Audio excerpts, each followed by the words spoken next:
ಭಾಗವತರಿಗೆಲ್ಲ ನಮಸ್ಕಾರಗಳು. ಶ್ರೀನಿವಾಸೇತಿ ಶ್ರೇಷ್ಠದಯಾ ಪಾತ್ರಂ ಗುಣಾನ್ವಿತಃ ಕೌಶಿಕೋನಂತರಂಗಾರ್ಯ ಶಿರಂ ವಿಜೇತಾಂ ಭುವಿ ನ್ಯಸ್ತಾತ್ಮೀಯಫಲಂ ವರಪ್ರದಗುರೋ ವೈರಾಗ್ಯಭಾಗ್ಯೋ ರಥೋ ವೇದಾಂತಾಮೃತಸಾರವಂತಮನಘಾತ್ ಶ್ರೀನಿವಾಸಾತ್ ಗುರೋಃ ಶ್ರೀಶೈಲಾನ್ವಯಕೌಸ್ತುಭಸ್ಥಿತನಿಂ ಶ್ರೇಯೋನಿಧೇ ಶ್ರೀನಿಧೇಃ ವಂದೇ ಸಾಧುಕಟಾಕ್ಷಕೇಣಿನಿಲಯಂ ಶ್ರೀಕೃಷ್ಣಸದ್ದೇಶಿಕಂ ಶ್ರೀವಾಸರಂಗಪರಕಾಲಮುನಿತ್ರಯಾಪ್ತಲಕ್ಷ್ಮಾತ್ಮರಕ್ಷಣೇತಿ ತ್ವೈಗಾಗಮಾन्तम् ಆಚಾರ್ಯಭಕ್ತಿಪರಿಪೂತಮನರ್ಘಶೀಲಂ ಗೋಪಾಲದೇಶಿಕमुनिं ಗುರುಮಾಶ್ರಯಾಮः. ನಾರಾಯಣಾಖ್ಯೇತಿರಾಜಪದಾಬ್ಜಭೃಂಗಶ್ರೀವಾಸಯೋಗಿಗುರುಣಾರ್ಪಿತಭಾರಮೀಶೆ ಭಕ್ತ್ಯಾದಿಪೂರ್ಣವರದಾರಿಕೃಪಾತ್ತಚಿಹ್ನಂ ಶ್ರೀಶ್ರೀನಿವಾಸಮುನಿवर्यमहं प्रपद्ये. ಶ್ರೀನಾರಾಯಣಯೋಗೀಂದ್ರವರದಾರಿಕೃಪಾಶ್ರಯಂ ರಂಗೇಶಪಾದವಿನುತಂ ಶ್ರೀನಿವಾಸಮುನಿಂ ಭಜೆ. ನವ್ಯರಂಗಯತೀಂದ್ರಾಂಘ್ರಿಪಂಕಜಭ್ರಮರಾಯಿतं ನವ್ಯಮಂಗಳಭೂಷಂ ಶ್ರೀವರದಾರ್ಯಗುರುಂ ಭಜೆ. ಶ್ರೀಮಾನ್ ವೆಂಕಟನಾಥಾರ್ಯ ಕವಿತಾರ್ಕಿಕಕೇಸರಿ ವೇದಾಂತಾಚಾರ್ಯವರ್ಯೋ ಮೇ ಸನ್ನಿಧತ್ತಾಂ ಸದಾ ಹೃದಯ. ಯೋ ನಿತ್ಯಮಚ್ಯುತಪದಾಂಬುಜೈರ್ಭರುಕ್ಮುಮ್ಯಾಮೋಹತಸ್ತರಿತರಾಣಿ ತೃಣಾಯ ಮೇನೆ. ಅಸ್ಮದ್ಗುರೋರ್ಭಗವತೋऽಸ್ಯ ದೇಕಸಿಂಧೋ ರಾಮಾನುಜಸ್ಯ ಚರಣೌ ಶರಣಂ ಪ್ರಪದ್ಯೆ. ಯಸ್ಯ ಸಾರಸ್ವತಸ್ರೋತೋ ವಿಗಾಹೇಯಾಮುನಂ ತೀರ್ಥಂ ಸಾಧು ಬೃಂದಾವನೆ ಸ್ಥಿತಂ ನಿರಸ್ತಜಿಹ್ಮಗಸ್ಪರ್ಶೇತ್ರ ಕೃಷ್ಣಕೃತಾದರಃ ನಾಥೇನ ಮುನಿನಾಥೇನ ಭವೇಯಂ ನಾಥವಾನಹಂ. ಯಸ್ಯ ನೈಗಮಿಕಂ ದತ್ವಂ ಹಸ್ತಾಮಲಕತಾಂಗತಂ ಯಸ್ಯ ಸಾರಸ್ವತಸ್ರೋತೋ ಕುಲಾಮೋದವಾಸಿತಂ ಶ್ರುತೀನಾಂ ಶ್ರಮಾಯಾಲಂ ಶಠಾರಿಂ ತಮುಪಾಸ್ಮಹೇ. ವಂದೇ ವೈಕುಂಠಸೇನಾನ್ಯಂ ದೇವಂ ಸೂತ್ರವತೀ ಸಖಂ ಯದ್ವೇತ್ರ ಶಿಖರಸ್ಪಂದೇ ವಿಶ್ವಮೇತದ್ವ್ಯವಸ್ಥಿತಂ. ಸಹ ಧರ್ಮಚರೀಂ ಶೌರೇಃ ಸಂಮಂತ್ರಿತಜಗದ್ಧಿತಾಮನುಗ್ರಹಮಯೀಂ ವಂದೇ ನಿತ್ಯಮಜ್ಞಾತನಿಗ್ರಹಾಂ. ಕಮಪ್ಯಾದ್ಯಂ ಗುರುಂ ವಂದೇ ಕಮಲಾಗೃಹಮೇಧಿನಂ. ಪ್ರವಕ್ತಾ ಛಂದಸಾಂ ವಕ್ತಾ ಪಂಚರಾತ್ರಸ್ಯ ಸ್ವಯಂ. ಜ್ಞಾನಾನಂದಮಯಂ ದೇವಂ ನಿರ್ಮಲಸ್ಫಟಿಕಾಕೃತಿಂ ಆಧಾರಂ ಸರ್ವವಿದ್ಯಾನಾಂ ಹಯಗ್ರೀವముపాಸ್ಮಹೇ. ಲಕ್ಷ್ಮೀನೇತ್ರೋತ್ಪಲಶ್ರೀಸರತಪರಿಚಯಾದೇಶಸಂವರ್ಧಮಾನಃ ನಾಭೀನಾಳೀಕರಿಂಗಣ್ಮಧುಕರಪಟಲೀ ದತ್ತ ಹಸ್ತಾವಲಂಬಃ. ಅಸ್ಮಾಕಂ ಸಂಪದೋಘಾನವಿರಲತುಲಸೀದಾಮ ಸಂಜಾತಭೂಮಾ ಕಾಳಿಂದೀ ಕಾಂತಿಹಾರಿ ಕಲಯತು ವಪುಷಃ ಕಾಳಿಮಾ ಕೈಟಭಾರೇಃ. ಶ್ರೀಮದೇ ನಿಗಮಾಂತ ಮಹಾದೇಶಿಕಾಯ ನಮಃ.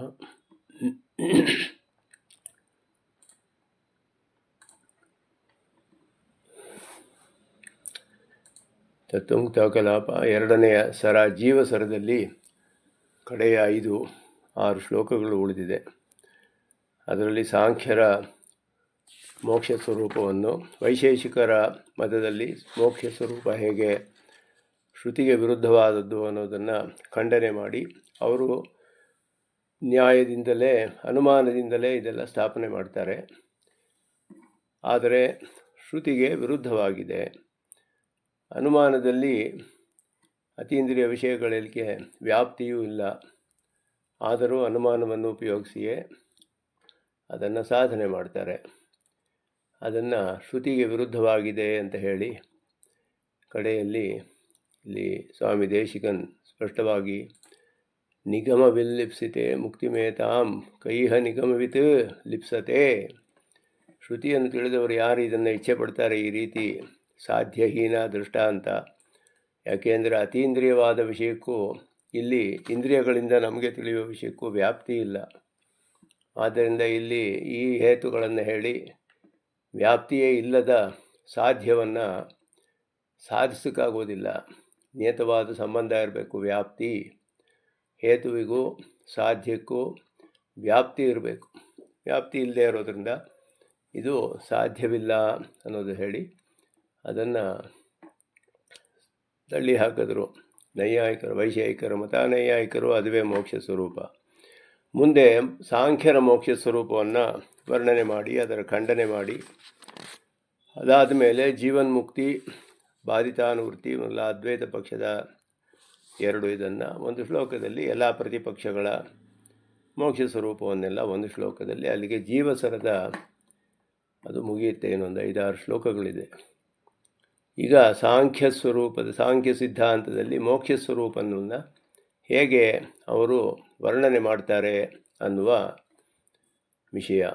ಆತ್ಮ ಚಿನ್ಮಾತ್ರ ರೂಪೋ ವಿಕೃತಿಮತಿ ಜಡೆ ಬಿಂಬಿತೋ ಬುದ್ಧಿತತ್ವೇ ತಚ್ಚಾಸ್ಮಿನ್ಸ್ತದ್ವಿಕೇಕ ಅಗ್ರಹಣ ವಿರಚಿತಃ ಪುಂಸಿ ಸಂಸಾರಮೋಹಃ ಅಂತ್ಯಾ ವಿಜ್ಞಾನವೃತ್ತಿ ಪ್ರಕೃತಿ ಪುರುಷಯೋಃ ಅನ್ಯತಾಂ ಗಾಹಮಾನ ತಾದೃಕ್ ಸಂಸಾರಭೇತ್ರೀ ಪುರುಷೈಃ ಸದಾ ಮುಕ್ತ ಇವೇತಿ ಸಾಂಖ್ಯಾಃ.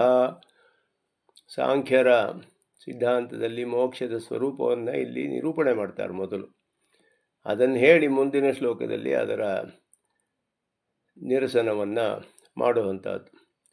ಆತ್ಮ ಚಿನ್ಮಾತ್ರ ರೂಪ ವಿಕೃತಿಮತಿ ಜಡೆ.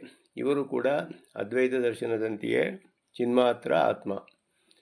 ಅದ್ವೈತದಲ್ಲಿ ಬ್ರಹ್ಮ ಒಬ್ಬನೇ ಚಿನ್ಮಾತ್ರ, ಮಿಕ್ಕಿದ್ದೆಲ್ಲ ಮಿಥ್ಯೆ ಅಂತ ಹೇಳಿದ್ರು.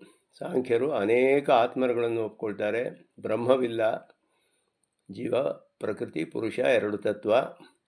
ಪುರುಷರು ಅನೇಕರಿದ್ದಾರೆ, ಎಲ್ಲ ಸತ್ಯಭೂತರಾದವರು. ಪ್ರಕೃತಿಯೂ ಸತ್ಯ, ಪುರುಷನೂ ಸತ್ಯ. ಪ್ರಕೃತಿಯಲ್ಲಿ 24 ವಿಭಾಗಗಳು ಸಾಂಖ್ಯರೇ ಅವರ ಕೊಡುಗೆಯೇ ಎಲ್ಲ ಒಪ್ಕೊಳ್ಳೋದು. ಆದರೆ ಇವರು ಹೇಳುವ ಪ್ರಕೃತಿ ಅಬ್ರಹ್ಮಾತ್ಮಕವಾದ ಪ್ರಕೃತಿ, ಸ್ವತಃ ತಾನೇ ಪರಿಣಾಮ ಹೊಂದುತ್ತೆ ಅಂತ ಹೇಳ್ತಾರೆ. ಆ ರೀತಿಯಾದ ವಿಕಾರ ಸ್ವರೂಪವನ್ನುಳ್ಳಂತಹ ಜಡವಾದ ಪ್ರಕೃತಿಯಲ್ಲಿ ಬಿಂಬಿತ ಬುದ್ಧಿತತ್ವೇ, ಪ್ರಕೃತಿಯ ಒಂದು ಪರಿಣಾಮ ಬುದ್ಧಿ ಅಂತ ಹೇಳೋದು. ಇದು ಅಂತಃಕರಣ. ಆ ಬುದ್ಧಿತತ್ವದಲ್ಲಿ ವಿಕಾರವನ್ನು ಹೊಂದುವಂತಹ ಜಡ ಸ್ವರೂಪವಾದ ಬುದ್ಧಿತತ್ವದಲ್ಲಿ ಚಿನ್ಮಾತ್ರ ರೂಪನಾದ ಆತ್ಮನ ಬಿಂಬವು ಉಂಟಾಗುತ್ತೆ. ಅದ್ವೈತದಲ್ಲಿಯೂ ಈ ರೀತಿ ಒಂದು ನಿರೂಪಣೆ ಇದೆ. ಚಿಚ್ಛಾಯಾಪತ್ತಿ ಅಂತ ಹೇಳ್ತಾರೆ. ಬ್ರಹ್ಮನ ಛಾಯೆ ಅಂತಃಕರಣದಲ್ಲಿ ಬಿದ್ದು ಒಂದೊಂದು ಶರೀರದಲ್ಲಿಯೂ ಚಂದ್ರನು ಹೇಗೆ ಅನೇಕ ಸರೋವರಗಳಲ್ಲಿ ಪ್ರತಿಬಿಂಬಿಸ್ತಾ ಇದ್ದಾನೋ ಹಾಗೆ ಒಬ್ಬನೇ ಚಂದ್ರ, ಒಂದು ಆತ್ಮ ಅನೇಕ ಶರೀರಗಳಲ್ಲಿ ಅಂತಃಕರಣದಲ್ಲಿ ಅವನ ಛಾಯೆ ಉಂಟಾಗಿ ಅಲ್ಲಿ ಆತ್ಮನಂತೆ ಕೆಲಸಗಳು ನಡೀತಾ ಇದೆ. ಆದರೆ ಯಾರೂ ಇಲ್ಲ ಅಲ್ಲಿ. ಇದನ್ನ ಛಾಯೆ ಮಾತ್ರವೇ ಅಂತಃಕರಣದಲ್ಲಿ. ಅಂತಃಕರಣವೂ ಅಚೇತನ. ಅವರು ಅದನ್ನೇ ಹೇಳೋದು. ಅದೆಲ್ಲ ಮಿಥ್ಯೆ ಅಂತ ಹೇಳಿರೋದ್ರಿಂದ ದೋಷವಿಲ್ಲ ಅಂದರು. ಇವರು ಸತ್ಯ ಅಂತ ಹೇಳ್ತಾರೆ. ಅಂತಃಕರಣವೂ ಸತ್ಯ, ಪ್ರಕೃತಿಯೂ ಸತ್ಯ, ಜೀವನೂ ಸತ್ಯ, ಎಲ್ಲವೂ ಸತ್ಯ. ಆದರೆ ಅಲ್ಲಿ ಈ ಒಬ್ಬೊಬ್ಬ ಜೀವನಿಗೂ ಒಂದೊಂದು ಅಂತಃಕರಣದಲ್ಲಿ ಬಿಂಬ ಉಂಟಾಗಿದೆ. ಒಬ್ಬೊಬ್ಬರಿಗೂ ಜೀವಭಾವ ಬರುತ್ತೆ. ಒಂದೊಂದು ದೇಹದಲ್ಲಿಯೂ ಜೀವಭಾವ. ಆತ್ಮರುಗಳು ಬೇರೆ ಬೇರೆ ಇದ್ದಾರೆ. ಸತ್ಯವಾದ ಆತ್ಮರು ಅನೇಕರು ಇದ್ದಾರೆ ಒಂದೊಂದು ದೇಹದಲ್ಲೂ. ಅವರೆಲ್ಲ ಕೆಲಸ ಮಾಡ್ತಿರೋದು ಏನು ಅಂತ ಹೇಳಿದ್ರೆ, ಅವರು ಏನು ಚಿನ್ಮಾತ್ರ ರೂಪರು. ಕೇವಲ ಜ್ಞಾನ, ಜ್ಞಾತೃತ್ವವಿಲ್ಲ, ಭೋಕ್ತೃತ್ವವಿಲ್ಲ, ಜ್ಞಾನ ಮಾತ್ರ ಸ್ವರೂಪ ಅವರದು. ಆದರೆ ಅವರ ಒಂದು ಸ್ವರೂಪ ಪ್ರಕೃತಿಯಲ್ಲಿ ಪ್ರತಿಬಿಂಬವಾಗಿ ತಾನೇ ಎಲ್ಲ ಕೆಲಸ ಮಾಡ್ತಿದ್ದೀನಿ ಅಂತ ಹೇಳ್ತಾನೆ. ತನ್ನಲ್ಲಿಯೇ ಇರುವ ಒಂದು ಅಂತಃಕರಣದಲ್ಲಿ ಪ್ರತಿಬಿಂಬವಾಗುತ್ತೆ. ಆಗ ಅವನ ತನ್ನಲ್ಲಿ ಅಂತ ಹೇಳಿದ್ರೆ ಅವನಿಗೆ ಸಂಬಂಧ ಉಂಟಾಗುತ್ತೆ. ಚಿನ್ಮಾತ್ರ ರೂಪವೇ ಇವನು, ಸಂಬಂಧ ಅಂತ ಹೇಳ್ತಾರೆ. ಹಾಗೆ ಆ ಪ್ರಕೃತಿ ಬೇರೆ, ನಾನು ಬೇರೆ ಅಂತ ಹೇಳಿದ್ರೆ ಅವನಿಗೆ ವಿವೇಕ ಜ್ಞಾನ, ಮೋಕ್ಷ. ಆದರೆ ಇವರು ಹೇಳೋದು ಪ್ರಕೃತಿಯು ವಿಭು, ಜೀವಾತ್ಮರುಗಳು ಕೂಡ ವಿಭು. ಸ್ವರೂಪದಲ್ಲಿ ಎಲ್ಲ ಜೀವಾತ್ಮರು ವಿಭು. ಎಲ್ಲರೂ ಕೇವಲ ಜ್ಞಾನಸ್ವರೂಪ. ಜ್ಞಾತೃತ್ವ ಭೋಕ್ತೃತ್ವ ಇಲ್ಲ. ಪ್ರಕೃತಿಯ ಒಂದು ಸಾಮೀಪ್ಯದಿಂದಲೇ ಅಂತ ಹೇಳ್ತಾರೆ. ನಿಜವಾಗಿಯೂ ಇವನು ಶುದ್ಧನಾದವನು. ತಚ್ಚ ಅಸ್ಮಿನ್ ತದ್ವಿವೇಕ ಅಗ್ರಹಣ ವಿರಚಿತ. ಇವನಿಗೆ ಆ ವಿವೇಕ ಜ್ಞಾನ ತಿಳಿದಿಲ್ಲ. ಇವನಿಗೆ ವಿವೇಕ ಅಗ್ರಹಣ, ಅದು ಬೇರೆ ನಾನು ಬೇರೆ ಅನ್ನೋದು ತಿಳಿದಿಲ್ಲ ಇವನಿಗೆ. ಅದರಿಂದ ಇವನಿಗೆ ಪುಂಸಿ, ಪುರುಷನಲ್ಲಿ ಸಂಸಾರ ಮೋಹ, ನಾನು ಸಂಸಾರದಲ್ಲಿ ಇದ್ದೀನಿ, ದುಃಖ ಸುಖ ಎಲ್ಲ ಅನುಭವಿಸ್ತಿದ್ದೀನಿ ಅಂತ ತಿಳಿತಾನೆ. ಜ್ಞಾತೃತ್ವವೇ ಇಲ್ಲದೆ ಇವನಿಗೆ ಕೇವಲ ಜ್ಞಾನ ಅನುಭವ ಆಗ್ತಾ ಇರೋ ಹಾಗೆ ಅವಿವೇಕದಿಂದ ಉಂಟಾಗಿದೆ. ಅದರಲ್ಲಿ ಇದಕ್ಕೇನು ಹೇಳ್ತಾರೆ ಅಂದರೆ ವಿಜ್ಞಾನ ವೃತ್ತಿ ಅಂತ ಹೆಸರು. ವಿಜ್ಞಾನವು ಅಂತಃಕರಣದಲ್ಲಿ ಪ್ರತಿಫಲನವಾಗಿ ಅಲ್ಲಿ ಕೆಲಸ ಮಾಡ್ತಾ ಇರೋ ಹಾಗಿದೆ. ಆದ್ದರಿಂದ ಅದು ನಿಜವಾಗಿಯೂ ವಿಜ್ಞಾನದ ಕೆಲಸವಲ್ಲ. ವಿಜ್ಞಾನದ ಒಂದು ವೃತ್ತಿ ಅಂದರೆ ಒಂದು ಕಾರ್ಯ, ಅಲ್ಲಿ ವರ್ತನೆ ಮಾಡ್ತಾ ಇರೋವಂಥದ್ದು ಅಂತ ಅರ್ಥ. ಈ ಒಂದೊಂದು ಕಾರ್ಯದಲ್ಲೂ ಒಂದೊಂದು ಅನುಭವದಲ್ಲೂ ಈ ವಿಜ್ಞಾನ ವೃತ್ತಿಗಳು ನಡೀತಾ ಇದೆ. ಅದ್ವೈತದಲ್ಲೂ ಇದು ಹೇಳ್ತಾರೆ, ಅಂತಃಕರಣ ಅವಚ್ಛಿನ್ನ ವೃತ್ತಿ, ವಿಷಯಾವಚ್ಛಿನ್ನ ಚಿತ್ತಿ, ಹೀಗೆಲ್ಲ ಹೇಳ್ತಾರೆ. ಒಂದೊಂದು ವೃತ್ತಿಗಳು 2-3 ಇದೆ, ಎಲ್ಲ ಐಕ್ಯವಾದರೆ ಮೋಕ್ಷ ಅದುವೇ ಅಂತ ಹೇಳಿ. ಈ ವೃತ್ತಿ ಅನ್ನೋದು ಹಾಗೆ ಇದರ ಒಂದು ಕೆಲಸ ನಡೀತಾ ಇರೋ ಹಾಗೆ ಇದೆ, ಅಲ್ಲಿ ನಿಜವಾಗಿಯೂ ಇಲ್ಲ. ಈ ವಿಜ್ಞಾನ ವೃತ್ತಿ ಇವನ ಮೇಲೆ ಅಧ್ಯಸ್ಥವಾಗಿದೆ. ಇವನು ಅದರ ಮೇಲೆ ಅದರ ಒಂದು ಗುಣಗಳನ್ನು ತನ್ನ ಮೇಲೆ ಹೇರಿಕೊಂಡು ತನ್ನ ಗುಣವನ್ನು ಅದರ ಮೇಲೆ ಉಂಟು ಮಾಡಿ ನಾನೇ ಎಲ್ಲ ಮಾಡ್ತಾಯಿದ್ದೀನಿ ಅಂತಾನೆ ಪ್ರಕೃತಿಯಲ್ಲಿ ಪರಿಣಾಮ ಆಗ್ತಾ ಇದೆ. ಇವನು ನನಗೇ ಆಗ್ತಾ ಇದೆ ಅಂತ ತಿಳಿತಾನೆ. ಇವನು ಬರೀ ಜ್ಞಾನ, ವಿವೇಕ ಜ್ಞಾನ ಬಂದಾಗ ಕಡೆಯ ವೃತ್ತಿ ಅದು ಅಂತ್ಯಾವಿಜ್ಞಾನ ವೃತ್ತಿ ಅಂತ ಹೇಳ್ತಾರೆ. ಕಡೆಯ ವಿಜ್ಞಾನ ವೃತ್ತಿ, ಕಡೆಯ ಒಂದು ಅನುಭವ, ಕಡೆಯ ಒಂದು ಜ್ಞಾನ, ವಿವೇಕ ಜ್ಞಾನ. ಪ್ರಕೃತಿ ಪುರುಷಯೋ ಅನ್ಯತಾಂ ಗಾಹಮಾನ, ಪ್ರಕೃತಿ ಬೇರೆ ಪುರುಷ ಬೇರೆ ತಿಳಿದುಬಿಟ್ಟಾಗ ತಾದೃಕ್ ಸಂಸಾರ ಭೇತ್ರಿ, ಅದು ಅಂತಹ ಒಂದು ವಿಜ್ಞಾನ ವೃತ್ತಿ ಇದೆಯಲ್ಲ, ಅದು ಸಂಸಾರವನ್ನು ಕತ್ತರಿಸಿ ಹಾಕಿಬಿಡುತ್ತೆ. ಪುರುಷಯ ಸದಾ ಮುಕ್ತ, ಪುರುಷ ಏನೋ ಅಂದರೆ ಯಾವಾಗಲೂ ಮುಕ್ತನೇ ಅವನು. ಆದರೆ ಪ್ರಕೃತಿಯ ಒಂದು ಸಾಮೀಪ್ಯದಿಂದ ಈ ರೀತಿ ಅವನಿಗೆ ಅಧ್ಯಸ್ಥ ಪರಸ್ಪರ ಅಧ್ಯಾಸ ಆಗಿದೆ. ಇವನ ಧರ್ಮಗಳು ಅದರ ಮೇಲೆ, ಅವನ ಧರ್ಮ ಇದ್ರ ಮೇಲೆ ಅಂತ ಹೇಳ್ತಾರೆ. ಇದಕ್ಕೆ ಬೇಕಾದಷ್ಟು ಪ್ರಶ್ನೆಗಳನ್ನು ಮುಂದಿನ ಶ್ಲೋಕದಲ್ಲಿ ಸ್ವಾಮಿ ದೇಶಿಕನ್ ಹಾಕ್ತಾರೆ. ಇದು ಎಲ್ಲದರಲ್ಲಿಯೂ ವಿರೋಧ ಬರುತ್ತಿದೆ ಈ ಥರ ಹೇಳಿದ್ರೆ ಅಂತ ಹೇಳಿಬಿಟ್ಟು ಮೊದಲು ಅವರು ಹೇಗೆ ನಿರೂಪಣೆ ಮಾಡ್ತಾರೆ, ಸಾಂಖ್ಯಿಕಾರಿಕೆಯಲ್ಲಿ ಇದೆಲ್ಲ ಹೇಳಿದೆ, ಅದನ್ನು ಮೋಕ್ಷ ಸ್ವರೂಪವನ್ನು ಮೊದಲು ನಿರೂಪಣೆ ಮಾಡ್ತಾರೆ. ಚಿನ್ಮಾತ್ರ ರೂಪ ಆತ್ಮ ವಿಕೃತಿಮತಿ ಜಡೆ ಬುದ್ಧಿತತ್ವೇ ಬಿಂಬಿತ, ಕೇವಲ ಜ್ಞಾನ ಸ್ವರೂಪ ವಿಕಾರಶೀಲ ಜಡವೂ ಆದ ಬುದ್ಧಿತತ್ವದಲ್ಲಿ ದರ್ಪಣದಲ್ಲಿ ಮುಖದಂತೆ ಪ್ರತಿಬಿಂಬಿತನಾಗ್ತಾನೆ. ತಚ್ಚ ಅಸ್ಮಿನ್ ಪುಂಸಿ ತದ್ವಿವೇಕ ಅಗ್ರಹಣ ವಿರಚಿತ ಸಂಸಾರ ಮೋಹ. ಆ ಕಾರಣದಿಂದ ಇವನಿಗೆ ಪರಸ್ಪರ ವಿವೇಕ ಗೊತ್ತಾಗಿದೆ, ಸಂಸಾರದಲ್ಲ ವ್ಯಾಮೋಹ ಉಂಟಾಗಿದೆ. ನಾನೇ ಅನುಭವಿಸ್ತಿದ್ದೀನಿ, ನನಗೆ ಸುಖ ದುಃಖ ಬರ್ತಿದೆ ಅಂತ ತಿಳಿತಾನೆ. ಇವನಿಗೆ ಸುಖ ದುಃಖಗಳಿಲ್ಲ, ಪ್ರಕೃತಿಗೆ ಎಲ್ಲ ಬರ್ತಿರೋದು ಅಂತ ಅರ್ಥ. ಪ್ರಕೃತಿ ಕರ್ತೃ, ಪ್ರಕೃತಿ ಭೋಕ್ತೃ ಅಂತ ಹೇಳ್ತಾರೆ. ಸಾಂಸ್ಕಾರಿಕೆಯಲ್ಲಿ ಬೇಕಾದಷ್ಟು ಇದೆಲ್ಲ ಬರುತ್ತೆ. ಹಾಗೆ ಇಲ್ಲಿ ಕನ್ನಡಿಯಲ್ಲಿ ಎರಡು ವಿಧವಾದ ಅಧ್ಯಾಸ, ಅದರ ಧರ್ಮ ಇವನ ಮೇಲೆ, ಇದರ ಧರ್ಮ ಅದರ ಮೇಲೆ, ಎರಡು ವಿಧವಾಗಿ ಇಲ್ಲಿ ಅಧ್ಯಾಸವಾಗಿದೆ. ಕನ್ನಡಿಯಲ್ಲಿ ಮುಖವನ್ನು ನೋಡುವಾಗ ಕನ್ನಡಿಯಲ್ಲಿ ಮುಖ ಬೀಳುತ್ತೆ. ಮೊದಲು ಮುಖದಲ್ಲಿ ಕನ್ನಡಿಯಲ್ಲಿರೋ ಕೊಳೆ ಕಾಣುತ್ತೆ ಇವನಿಗೆ. ಆ ಕೊಳೆ ಮುಖದ ಮೇಲೆ ಬಂದ ಹಾಗಿದೆ, ಮುಖ ಕನ್ನಡಿಯಲ್ಲಿ ಇರೋ ಹಾಗಿದೆ, ಕನ್ನಡಿಯಲ್ಲಿರೋ ಕೊಳೆ ಮುಖದ ಮೇಲಿರೋ ಹಾಗೆ ಕಾಣುತ್ತೆ ಇವನಿಗೆ. ಎರಡು ವಿಧವಾದ ಅಧ್ಯಾಸ. ಇವನ ಒಂದು ಮುಖ ಅದರಲ್ಲಿ ಪ್ರತಿಬಿಂಬ, ಅದರ ಕೊಳೆ ಇವನಿಗೆ ಸೇರಿಕೊಳ್ತು, ಇವನ ಮುಖದಲ್ಲಿರೋ ಹಾಗೆ ಕಾಣುತ್ತೆ. ಪ್ರಕೃತಿ ಧರ್ಮ ತನ್ನ ಮೇಲೆ, ತನ್ನ ಪ್ರತಿಫಲನ ಪ್ರಕೃತಿಯ ಮೇಲೆ. ಆದ್ದರಿಂದ ಇವನಿಗೂ ಬುದ್ಧಿತತ್ವಕ್ಕೂ ಈ ರೀತಿಯಾದ ಪರಸ್ಪರ ಸಂಪರ್ಕದಿಂದ ಪರಸ್ಪರ ಅಧ್ಯಾಸ, ಒಬ್ಬರ ಧರ್ಮ ಇನ್ನೊಬ್ಬರಲ್ಲಿ ಆರೋಪಣೆ ಆಗುತ್ತೆ ಅಂತ ಹೇಳಿದರು. ಬುದ್ಧಿಯಲ್ಲಿರುವ ಕರ್ತೃತ್ವಾದಿ ಧರ್ಮಗಳು ಆತ್ಮನಲ್ಲೂ, ಆತ್ಮನ ಚೈತನ್ಯ ಬುದ್ಧಿತತ್ವದಲ್ಲೂ ಸಂಕ್ರಮಿಸಿ ಚೇತನನಾದ ನಾನೇ ಮಾಡ್ತಿದ್ದೀನಿ ಅಂತ ತಿಳ್ಕೊತಾನು. ಆದರೆ ಇವನು ಮಾಡ್ತಾ ಇಲ್ಲ ಅಂತ ಅವರು ಹೇಳ್ತಾರೆ. ಈ ಅನುಭವ ಬರುತ್ತೆ. ಅದರ ಮೂಲಕವೇ ಎಲ್ಲ ಪ್ರವೃತ್ತಿಗಳು, ಸುಖ ದುಃಖ ಮೋಹ ಎಲ್ಲ ಬೆಳೆದು ಸಂಸಾರಿ ಅಂತ ತಿಳ್ಕೊತಾನೆ. ಪ್ರಕೃತಿ ಪುರುಷೋ ಅನ್ಯತಾಂ ಗಾಹಮಾನ ಅಂತ್ಯಾವಿಜ್ಞಾನ ವೃತ್ತಿ ತಾದೃಕ್ ಸಂಸಾರ ಭೇತ್ರಿ. ಪ್ರಕೃತಿ ಪುರುಷರ ಈ ವಿವೇಕವನ್ನು ವಿಷಯೀಕರಿಸಿದ ಕೊನೆಯ ಬುದ್ಧಿ, ಅಲ್ಲಿವರೆಗೂ ಇವನ ಬುದ್ಧಿಗಳು ವ್ಯಾಪಾರ ಮಾಡ್ತಾ ಇರೋ ಹಾಗೆ ಇವನಿಗೆ ತಿಳಿಯುತ್ತೆ ಅಧ್ಯಸ್ಥವಾಗಿ, ಆದರೆ ಮಾಡ್ತಾ ಇಲ್ಲ. ಕಡೆಯಲ್ಲಿ ಇವನಿಗೆ ವಿವೇಕ ಜ್ಞಾನ ಬರುವಂತೆ ತಿಳಿತಾನೆ. ಆಗ ಅವನಿಗೆ ಸಂಸಾರ ಹೋಗಿಬಿಡುತ್ತೆ, ಆ ಸಂಸಾರವನ್ನು ಧ್ವಂಸ ಮಾಡಿಬಿಡುತ್ತೆ. ಇದರಲ್ಲಿ ಎಷ್ಟು ಆಕ್ಷೇಪಗಳು ಬರುತ್ತೆ ಅನ್ನೋದು ಮುಂದಿನ ಶ್ಲೋಕದಲ್ಲಿ ತಿಳಿಯುತ್ತೆ ನಮಗೆ. ಒಂದೊಂದು ಹೆಜ್ಜೆಯಲ್ಲಿಯೂ ಆಕ್ಷೇಪಗಳು ಸ್ವಾಮಿ ದೇಶಿಕನ್ ತೆಗಿತಾರೆ. ಇದೆಲ್ಲ ಬ್ರಹ್ಮಸೂತ್ರದಲ್ಲಿ ಸ್ಪಷ್ಟವಾಗಿ ಬಾದರಾಯಣರೇ ವಿಸ್ತಾರವಾಗಿ ನಿರಾಕರಣೆ ಮಾಡಿರೋ ವಿಷಯ. ಇಹ ಪುರುಷ ಸದಾ ಮುಕ್ತ ಏವ ಇತಿ ಸಾಂಖ್ಯ. ಸಂಸಾರದಲ್ಲಿದ್ದರೂ ಮುಕ್ತನಾಗಿಯೇ ಇದ್ದಾನೆ ಅಂತ ಅವರು ಹೇಳ್ತಾರೆ. ಜೀವಾತ್ಮನಿಗೆ ಪುರುಷ ಅಂತ ಹೇಳ್ತಾರೆ. ಪುರುಷ ಪ್ರಕೃತಿ, ಪುರುಷ ಎರಡು ತತ್ವ. ಪರಮಾತ್ಮನನ್ನು ಅಂಗೀಕಾರ ಮಾಡಲ್ಲ. ಆತ್ಮನು ಚೈತನ್ಯ ಸ್ವರೂಪ, ಶುದ್ಧನಾದವನು. ಪ್ರಕೃತಿ ಸಂಪರ್ಕದಿಂದಲೇ ಸಂಸಾರದ ಅನುಭವ, ಅದು ಸಾಮೀಪ್ಯ ಅಂತ ಹೇಳ್ತಾರೆ. ತನಗೂ ಪ್ರಕೃತಿಯೂ ವಾಸ್ತವಿಕವಾಗಿ ಯಾವ ಸಂಬಂಧವೂ ಇಲ್ಲ ಅನ್ನೋ ಈ ಜ್ಞಾನ ಬಂದಾಗ ಪ್ರಕೃತಿಯ ಹಿಡಿತದಿಂದ ಮುಕ್ತನಾಗ್ತಾನೆ. ಅದು ಕೈವಲ್ಯ ಅನ್ನೋದೇ ಅಲ್ಲಿ ಹೇಳೋದು. ಯಾಕೆಂದರೆ ತನ್ನ ಸ್ವರೂಪದಲ್ಲಿ ತಾನು ಇರ್ತಾನೆ ಅಷ್ಟೇ. ಅವನು ಯಾವ ಅನುಭವವೂ ಇರೋದಿಲ್ಲ ಅವನಿಗೆ. ಯಾಕೆ ಅಂದರೆ ಜ್ಞಾತೃತ್ವವೇ ಇಲ್ಲ ಅವನಿಗೆ. ಆದ್ದರಿಂದ ಅನುಭವ ಶೂನ್ಯವಾಗಿ ಕೇವಲ ಜ್ಞಾನವಾಗಿ ಇರ್ತಾನಲ್ಲ, ಆ ಒಂದು ಸ್ಥಿತಿಯ ಮೋಕ್ಷ ಸಾಂಖ್ಯರಿಗೆ.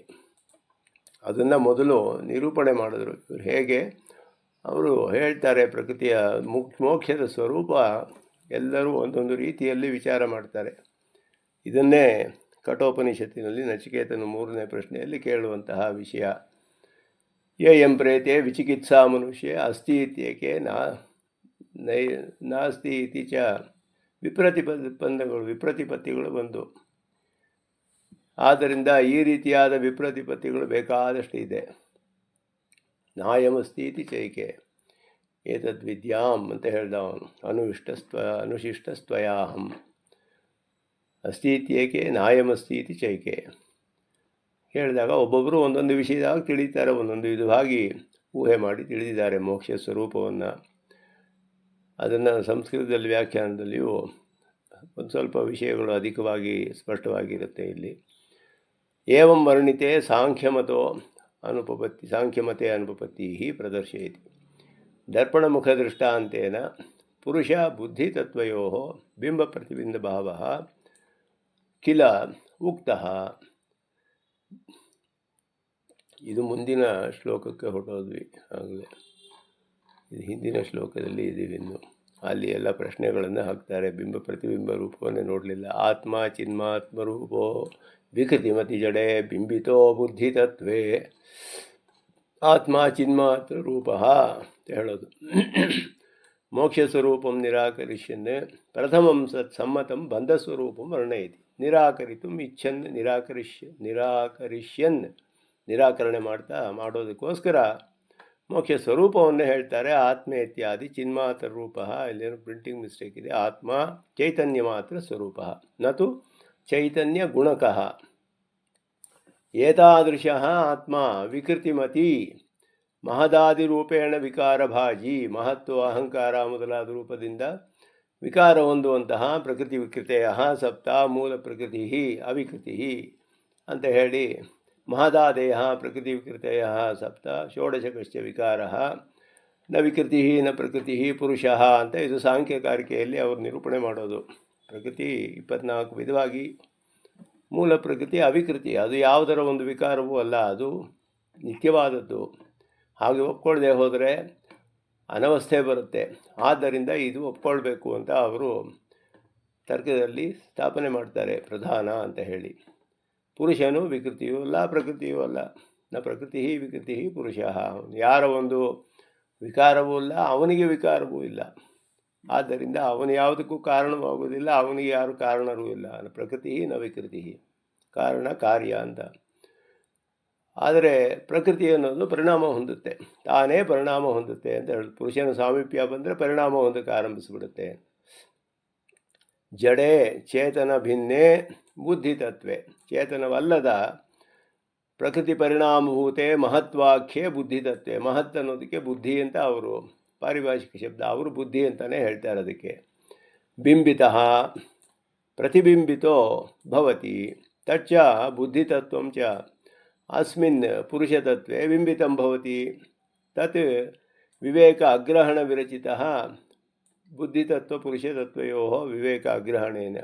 ವಿವೇಕ ಅನ್ನೋದು ಈ ಪರಸ್ಪರ ಉಂಟಾಗುತ್ತೆ ಅಂತ ಹೇಳ್ತಾರೆ. ಪ್ರಕೃತಿಯು ತಿಳಿಯುತ್ತೆ, ಇವನು ನನ್ನನ್ನು ನೋಡಿಬಿಟ್ಟ ಅಂತ ದೂರ ಹೊರಟೋಗುತ್ತೆ ಅಂತಾರೆ. ಒಂದು ಕಾರಿಕೆಯಲ್ಲಿ, ಕಡೆಯಲ್ಲಿ ಬರೋ ಕಾರಿಕೆಯಲ್ಲಿ, ಪುರುಷ ನನ್ನನ್ನು ನೋಡಿಬಿಟ್ಟ ತಿಳಿಸ್ಕೊಂಡ್ಬಿಟ್ಟ ಅಂತ ಪ್ರಕೃತಿ ತಾನು ಪಾಟಿಗೆ ಹೊರಟೋಗುತ್ತಂತೆ ದೂರ. ಆ ರೀತಿ ಒಂದು ಶ್ಲೋಕದಲ್ಲಿ ಹೇಳ್ತಾರೆ ಕಾರಿಕೆಯಲ್ಲಿ. ಅದು ಒಂದು ನರ್ತಕಿಯ ಇದೆ ಹೇಳಿ ಉದಾಹರಣೆಯನ್ನು ಕೊಟ್ಟು, ಒಬ್ಬ ನರ್ತಕಿ ಹೇಗೆ ಬಂದು ಹಾವಭಾವಗಳೆಲ್ಲ ತೋರಿಸಿ ಆಕರ್ಷಣೆ ಮಾಡ್ತಾಳೋ ಹಾಗೆ ಪುರುಷನನ್ನು ಪ್ರಕೃತಿ ಆಕರ್ಷಣೆ ಮಾಡಿರುತ್ತೆ. ಇವನ್ನೆಲ್ಲ ನೋಡಿ ಅನುಭವಿಸ್ತಾ ಇರ್ತಾನೆ, ಸುಖ ದುಃಖ ಎಲ್ಲ ಉಂಟಾಗುತ್ತೆ. ಕಡೆಯಲ್ಲಿ ಇವನು ತಿಳಿದುಬಿಟ್ಟಾಗ ಆಗ ಅದನ್ನು ದೂರ ಹೋಗಿಬಿಡುತ್ತೆ ಅಂತ ಹೇಳ್ತಾರೆ ಕಾರಿಕೆಯಲ್ಲಿ. ಅಂತ್ಯಾವಿಜ್ಞಾನವೃತ್ತಿ, ಕಡೆಯ ಬುದ್ಧಿವೃತ್ತಿ ಯಾವುದಿದೆಯೋ ಅದು ಪ್ರಕೃತಿ ಪುರುಷಯೋ ಅನ್ಯತಾಂ ಭೇದಂ ಗಾಹಮಾನ ವಿಷಯೀಕುರ್ವಂತಿ ತಾತೃಕ್ ಸಂಸಾರ ಭೇತ್ರಿ ವಿವೇಕ ಅಗ್ರಹಣ ನಿಬಂಧನಸ್ಯ ಸಂಸಾರಸ್ಯ ನಾಶಿಕ ಭವತಿ. ಅವಿವೇಕದಿಂದ ಉಂಟಾದ ಸಂಸಾರವನ್ನು ನಾಶ ಮಾಡುತ್ತೆ ಅಂತ. ಇವರು ಕೂಡ ಜೀವನ್ಮುಕ್ತೇ ಅಂಗೀಕಾರಾತ್, ಇದು ಜೀವನ್ಮುಕ್ತ ಅಂತಲೇ ಇವರು ಹೇಳ್ತಾರೆ. ಅಂತ್ಯ ಇತಿ ಬುದ್ಧಿವೃತ್ತೇ ವಿಶೇಷಣಂ ಅಂತ ಹೇಳಿದ್ರು. ಶರೀರ ಇರುತ್ತೆ, ಆದರೆ ವೃತ್ತಿ ಇರೋದಿಲ್ಲ, ಅಲ್ಲಿ ಪ್ರತಿಫಲನ ಇರೋದಿಲ್ಲ ಅಂತ ಅರ್ಥ.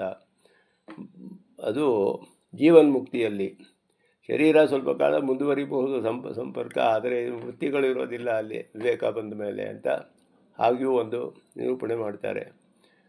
ಪ್ರಕೃತಿ ಪುರುಷಯೋ ಉಭಯೋರಪಿ ನಿತ್ಯತ್ವಾತ್ ವಿಭುತ್ವಾಚ, ಇಬ್ಬರೂ ನಿತ್ಯ ಇಬ್ಬರೂ ವಿಭುಗಳು. ತಯೋ ಸಂಸರ್ಗಸ್ಯ ಸಾರ್ವಧಿಕತ್ವಾತ್, ಯಾವಾಗಲೂ ಇರೋವಂಥದ್ದು. ಕಥಂ ಸಂಸಾರಸ್ಯ ನಿವೃತ್ತಿ ಅಂತ ಹೇಳಿದ್ರೆ, ಪುರುಷ ಸದಾ ಮುಕ್ತ ಅವನು ಮುಕ್ತನೇ ಯಾವಾಗಲೂ. ವಿವೇಕ ಇಲ್ಲದೆ ಇರೋದ್ರಿಂದ ಅವನಿಗೆ ಈ ರೀತಿ ಅಧ್ಯಾಸ ಮಾಡಿಕೊಂಡು ಪರಸ್ಪರ ಆರೋಪಣೆ ಮಾಡ್ಕೊಂಡು ನಡೀತಿದೆಯೇ ಹೊರತು ಅವನು ಮುಕ್ತನೇ ಯಾವಾಗಲೂ ಅಂತ ಹೇಳ್ತಾರೆ. ದರ್ಪಣೆ ಮುಖಸ್ಯವ ಕೇವಲಂ ಭಾನ ಮಾತ್ರಂ ಅಂದರು. ತೋರಿ ಬರ್ತಾ ಇದೆ ಅಷ್ಟೇ, ತೋರಿಕೆ. ಪ್ರಕೃತಿ ಪುರುಷ ವಿವೇಕೇನ ತಾದೃಶ ಭಾನಸ್ಯ ನಿವೃತ್ತಿಯ ಕೇವಲಂ ಸ್ವಸ್ವರೂಪೇಣ ಪುರುಷ ವರ್ತತೆ ಇತಿ ಸಾಂಖ್ಯಾ ಅಂತ ಹೇಳಿದರು. ಅದರಿಂದ ಇಲ್ಲಿ ಹೇಳಿರೋದು ಬರೀ ಇದು ಸುಲಭವಾಗಿ ಅವ್ರನ್ನ ನಿರೂಪಣೆ ಮಾಡ್ತಾರೆ. ಇಲ್ಲಿ ಅದರಲ್ಲಿ ಕೆಲವು ವಿಚಾರಗಳು ಅಧಿಕವಾಗಿ ಹೇಳ್ತಾರೆ. ಅದೆಲ್ಲ ನಾವು ವಿಚಾರ ಮಾಡಿರೋ ವಿಷಯಗಳೇ ಹಿಂದೆ ಎಲ್ಲ ಬಹಳ. ಕಡೆಯಲ್ಲಿ ಪುರುಷಾರ್ಥ ಅಂದರೆ ಏನು ಅಂತ ಹೇಳಿದ್ರೆ, ಸುಷುಪ್ತಿಯೇ ಪರಮ ಪುರುಷಾರ್ಥ ಆಗಬೇಕು ಅಂತ ಬರುತ್ತೆ. ಅದಕ್ಕೆ ಹೇಳ್ತಾರೆ ಇದೆಲ್ಲ. ಅದರಲ್ಲಿ ಕಥಂ ಸ್ಯಾತ್ ಪಶವೋಪಿ ಸ್ವಪಂತಿ, ಪಶುಗಳು ಕೂಡ ಸಾಂಖ್ಯರ ವಿಷಯವನ್ನು ಇಲ್ಲಿ ಹೇಳ್ತಾರೆ. ಬೇರೆ ಸ್ವಲ್ಪ ವಿಚಾರಗಳನ್ನೆಲ್ಲ ಹೇಳಿ, ಸತ್ಯಂ ಆತ್ಮ ಸ್ವತಃ ಸ್ವಚ್ಛ ಅವಿದ್ಯಾದಿ ಸಂಬಂಧ ಅನರ್ಹಶ್ಚ, ಅವನಿಗೆ ಇದೆಲ್ಲ ಅರ್ಹತೆ ಇಲ್ಲ. ಅದ್ವೈತದಲ್ಲಿಯೂ ಹಾಗೆಯೇ ಬ್ರಹ್ಮನು ಪರಿಶುದ್ಧ ಮಾತು, ಶುದ್ಧ ಮುಕ್ತ ಚಿನ್ಮಾತ್ರ ಸ್ವರೂಪ ಅಂತ ಹೇಳಿದ್ರು. ಅವಿದ್ಯೆ ಹೇಗೆ ಬಂತು ಅಂದರೆ ಅನಾದಿ. ಅವಿದ್ಯೆ ಹೇಗೆ ಬರುತ್ತೆ ಇಂತಹ ಶುದ್ಧನಾದವನಿಗೆ ಅಂದರೆ, ಅದು ದೋಷ, ಅದು ಮಿಥ್ಯೆ ಆದ್ದರಿಂದ ಏನು ದೋಷವಿಲ್ಲ ಅಂತ ಹೇಳಿದ್ರು. ಬಂದಿದೆ, ಹೋಗಿಬಿಡ್ಬೇಕಷ್ಟೇ. ಬಂದಿದೆ ಅನಾದಿ ಕಾಲದಿಂದ. ಆದರೆ ಇವರಿಗೆ ಅದು ಸತ್ಯವಾಗಿದೆ, ಪ್ರಕೃತಿಯೂ ನಿತ್ಯ ಇವರಿಗೆ. ಅವರಿಗೆ ಅದು ಮಿಥ್ಯೆ ಆದ್ದರಿಂದ ದೋಷ ಇಲ್ಲ ಅಂತ. ಇದು ಸತ್ಯವಾದರೆ ಹೇಗೆ ಬಿಡಿಸ್ಕೊಳ್ಳೋದು? ಅದು ತಾನೇ ಹೇಗೆ ಹೋಗಿಸ್ಕೋತಾನೆ ಇವನು ಅನ್ನೋದೇ ಪ್ರಶ್ನೆ ಇಲ್ಲಿ. ಅಥಾಪಿ ದರ್ಪಣಸ್ಯ ಮುಖಸ್ಯ ಚ ಸಂಬಂಧಾಭಾವೇಪಿ ಕೇವಲ ಆಭಿಮುಖ್ಯ ಮಾತ್ರೇಣ ದರ್ಪಣೆ ಮುಖಸ್ಯ ಮುಖೇ ಚ ದರ್ಪಣ ಮಾಲಿನ್ಯಾದೇಹೇ ಚ ಆರೋಪಾತ್, ಪರಸ್ಪರ ಆರೋಪ ಆಗುತ್ತೆ ಧರ್ಮಗಳು. ದರ್ಪಣಂ ಮುಖವತ್ ಇವ ಮುಖಂ ಚ ಮಲಿನಮಿವ ಯಥಾಭಾಸತೆ, ಮುಖವು ಅದರಲ್ಲಿರುವ ದೋಷವೆಲ್ಲ ಬಂದು ಮಲಿನವಾಗಿರೋ ಹಾಗೆ ಕಾಣುತ್ತೆ. ದರ್ಪಣವು ಮುಖದಂತೆ, ದರ್ಪಣದಲ್ಲಿ ಮುಖದಂತೆ ಕಾಣುತ್ತೆ ದರ್ಪಣ. ತಥೈವ ಪ್ರಕೃತಿ ಪುರುಷಯೋ ಸಮವಧಾನ ಮಾತ್ರ, ಪರಸ್ಪರ ಸಾಮೀಪ್ಯ ಜೊತೆಯಲ್ಲಿರೋದು ಅಂತ ಅರ್ಥ. ಪ್ರಕೃತಿಗತ ಕರ್ತೃತ್ವಸ್ಯ ಪುರುಷಗತ ಚೈತನ್ಯಸ್ಯ ಚ ಪ್ರಕೃತೌ ಪ್ರತಿಫಲನವಶಾತ್, ಪ್ರತಿಫಲನವಾಗಿ ಚೇತನೋಹಂ ಕರೋಮಿ ಇತಿ ವ್ಯವಹಾರ ಅಂತ. ಹೀಗೆ ಈ ವ್ಯವಹಾರಕ್ಕೆ ಎಲ್ಲರೂ ಒಂದು ಉತ್ತರವನ್ನು ಕೊಡಬೇಕು, ವಿವರಣೆ ಮಾಡಬೇಕು. ಅದನ್ನು ಹೇಗೆ ಅನ್ನೋದನ್ನು ಪರೀಕ್ಷೆ ಮಾಡಿ ಒಬ್ಬೊಬ್ಬರು ದಾರ್ಶನಿಕರು ವಿಧವಾದ ರೀತಿಯಲ್ಲಿ ಹೇಳ್ತಾರೆ. ಹೇಗೆ ಸುಖ ದುಃಖಗಳಿಗೆಲ್ಲ ಇದನ್ನು ಅರ್ಥ ಮಾಡ್ಕೊಳ್ಳೋದು ಅನ್ನೋ ವಿಷಯದಲ್ಲಿ ಅನೇಕ ಮತಗಳು ಹೀಗೆ ಬಂದಿದೆ. ಆ ಸುಖ ದುಃಖಗಳು ಇದೆಲ್ಲ ನಾಶಪಡಿಸ್ಕೊಳ್ಳೋದೇ ಎಲ್ಲರಿಗೂ ಉದ್ದೇಶ. ಅದನ್ನು ಅವರವರ ಅನುಭವಕ್ಕೆ ಅನುಗುಣವಾಗಿ ಅವರು ನಿರೂಪಣೆ ಮಾಡಿದ್ದಾರೆ. ಆದರೆ ಇವರು ಅನುಮಾನವನ್ನೇ ಆಧರಿಸಿ ಮಾಡ್ತಾ ಇರೋದು.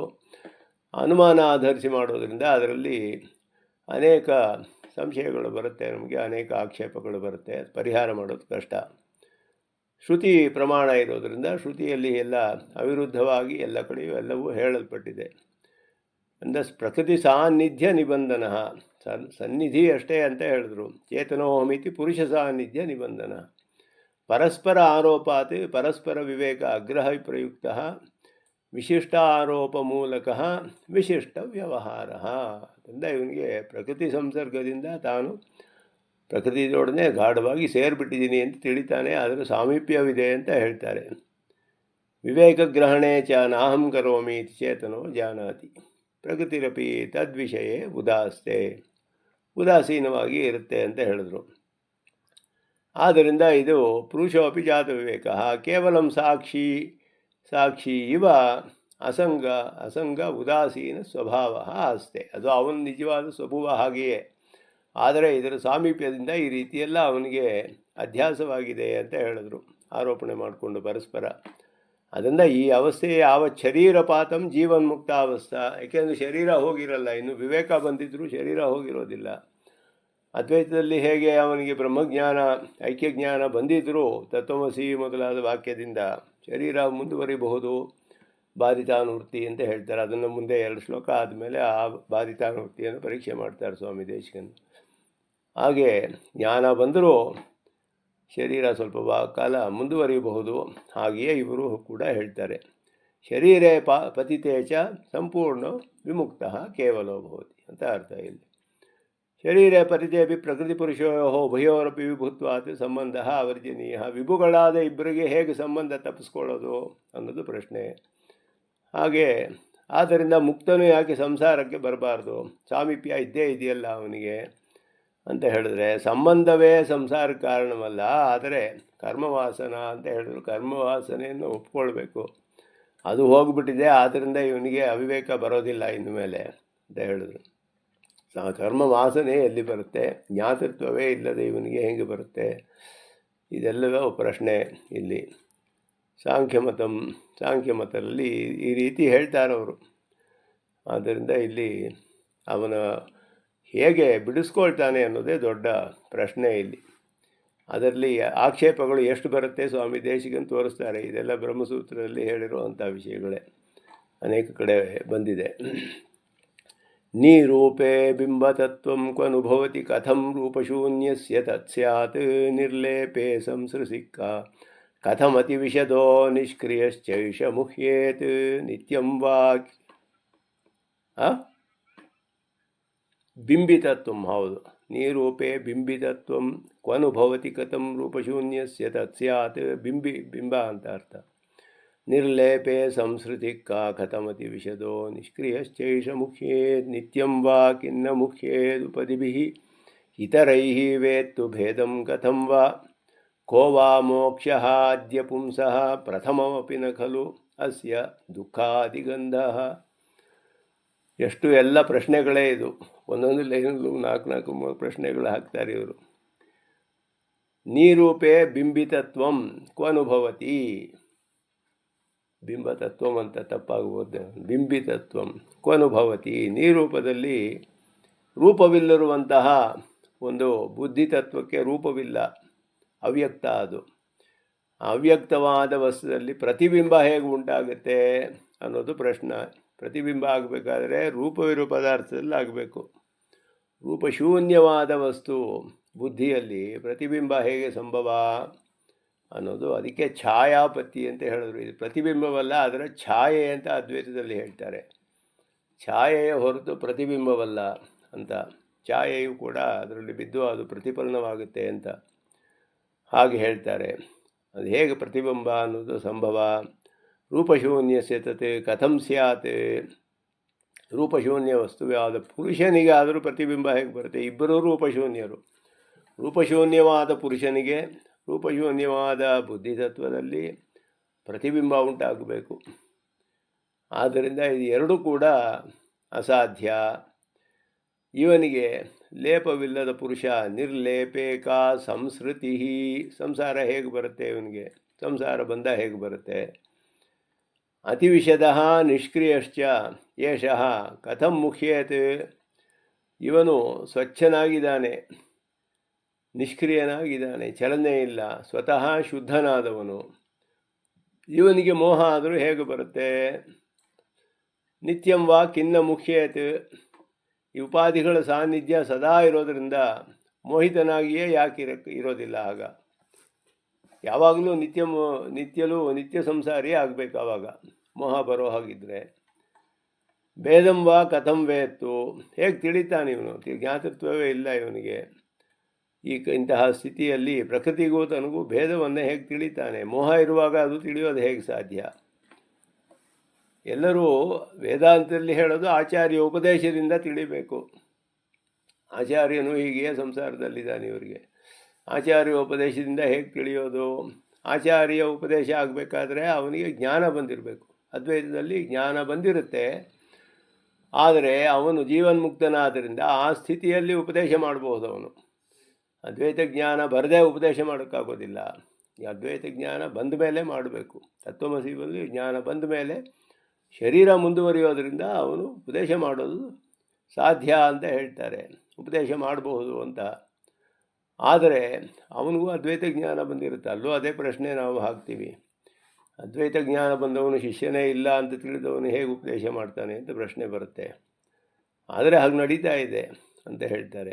ಇವನು ಅದೇ ರೀತಿಯಲ್ಲಿ ಇವ್ರಿಗೂ ಕೂಡ ಇವನು ಸಂಸಾರದಲ್ಲಿಯೇ ಇರುವಾಗ ಭೇದ ತಿಳಿಬೇಕಾದರೆ ತಾನಾಗಿಯೇ ತಿಳಿಬೇಕು. ಇವನು ಇನ್ನೊಬ್ಬರ ಉಪದೇಶವಿಲ್ಲ, ಇವನಿಗೆ ತಾನಾಗಿಯೇ ತಿಳಿಬೇಕು.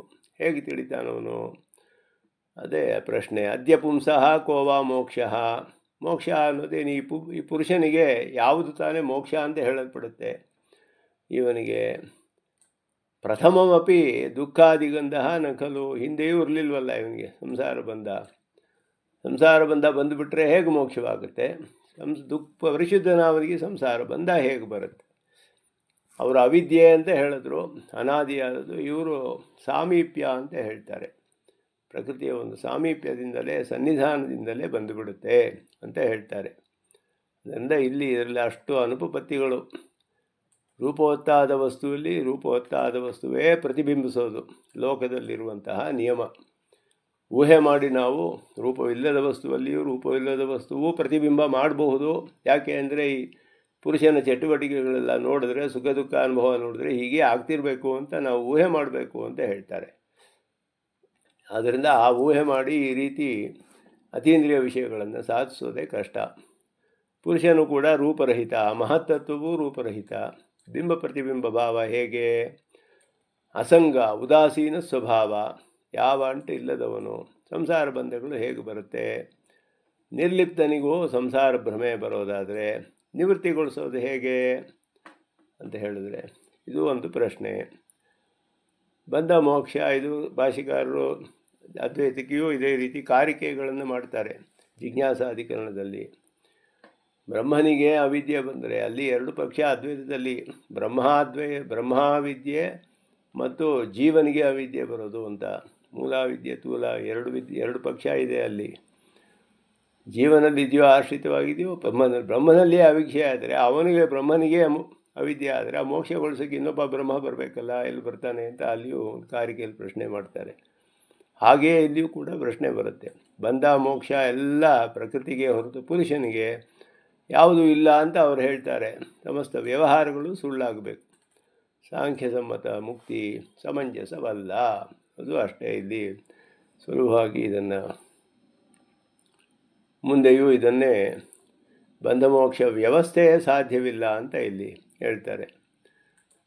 ಇದೆಲ್ಲ ಸುಲಭವಾಗಿರುವಂಥದ್ದೇ. ಇಲ್ಲಿ ಅದು ಬ್ರಹ್ಮಸೂತ್ರಗಳಲ್ಲಿ ವಿಸ್ತಾರವಾಗಿ ಬಂದಿದೆ ಇದೆಲ್ಲ. ನಿರೂಪಃ ಇತ್ಯಾದಿ.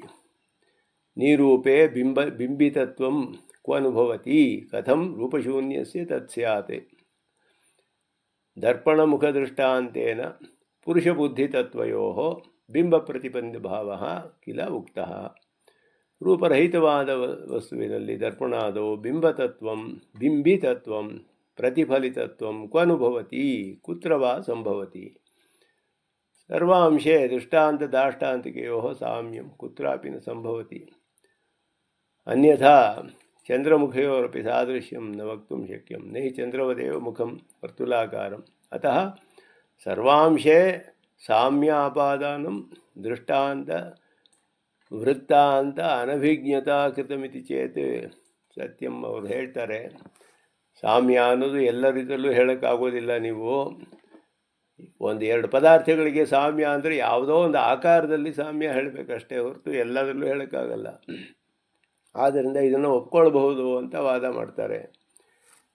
ಆದ್ದರಿಂದ ಇದು ರೂಪ ಇರುವುದರಲ್ಲಿಯೇ ಇದು ಅಂತ ಹೇಳಿದ್ರೆ ಅದಕ್ಕೂ ಬೇರೆ ಯಾವುದೋ ಒಂದು ಸಾಮ್ಯವಿದೆ, ಪ್ರತಿಬಿಂಬ ಆಗಬಹುದು.